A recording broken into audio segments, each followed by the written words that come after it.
There is something weird, despite that, about the transgender question, right?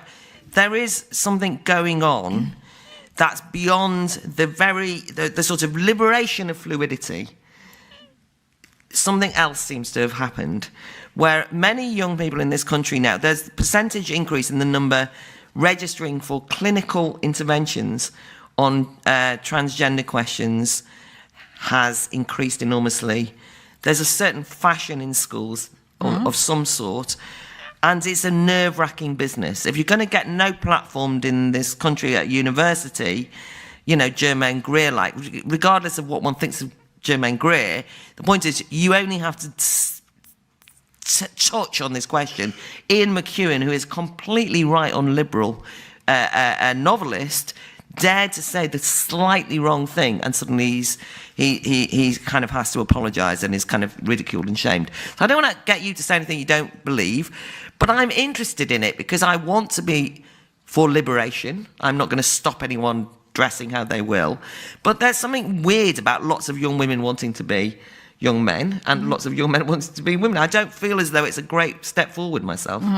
Thoughts? Well, I say in the introduction to my new book, my new collection, my particular transgender rebellion came at a time when there wasn't these ideas in the air, that the moment you are dissatisfied with the limitations of your present gender definition, that there is this enormous mechanism waiting to alter your body, to halt puberty, to slow your puberty down. People, all very well-meaning and very sympathetic, are there to provide surgical intervention and potential, permanent changes in your body with which there's no going back. Okay? For me, a sex change operation opens one door but closes many others. Right? So I personally believe that anyone who collaborates in an intrusion into a developing child's body and mind is guilty of child abuse, a crime against humanity. Okay, because that child is not prepared to make such a decision. Okay, I think that such decisions about sex reassignment surgery must wait when one attains a majority, which would be, it seems to me, a minimum of age 18. I'm very concerned with this because I think that it's become a fashion, okay, that the transgender definition has become a kind of convenient label for young people who may simply feel alienated, okay, culturally for many other reasons, okay. So that in the 1950s they might have become a beatnik, in the 1960s they might have become a hippie and taken mind-expanding drugs, okay. And so today you're encouraged to think that it's an alienation is because you are not totally identifying with your particular inherited gender definition. So I'm very concerned about this. I think that a lot of it, I think that the collaboration of the bureaucratic machinery with it has to do with the assault on masculinity, okay?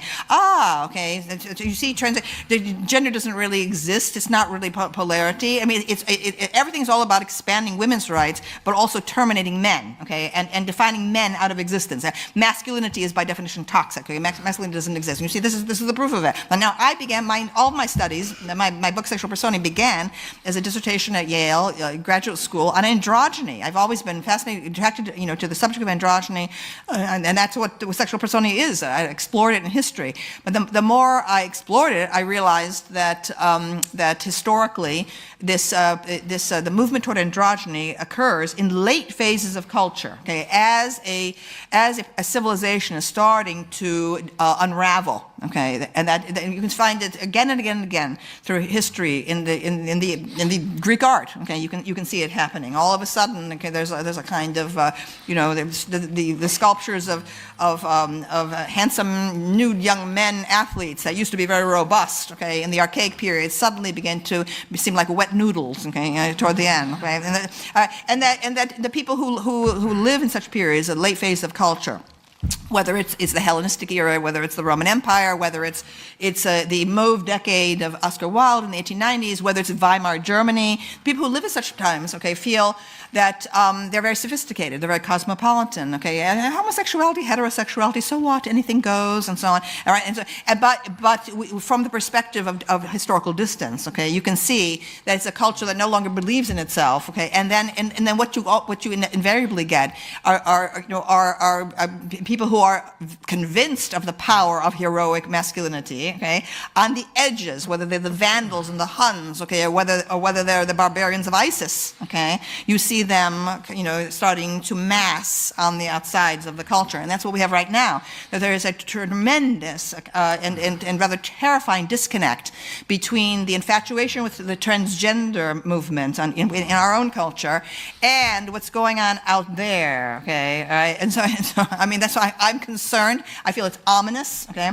I question whether the transgender choice is indeed genuine in every single case.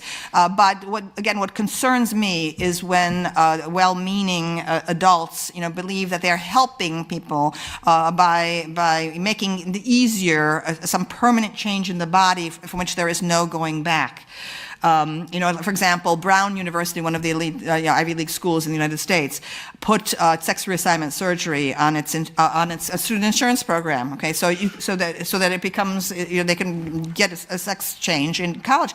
I thought, oh my Lord, okay, I feel that's evil. Okay, because what it does to young people today facing an uncertain job market. Okay, what it says, people who are questioning their gender while they're at Brown University suddenly feel, well, it's like economically, a better judgment, for me to move now on this rather than to wait till I don't have a job and living in my parents' basement. Okay, and so actually, the adult community trying to be understanding, okay, is, I think, involved in possibly making a permanent change in someone's life that could have tragic consequences.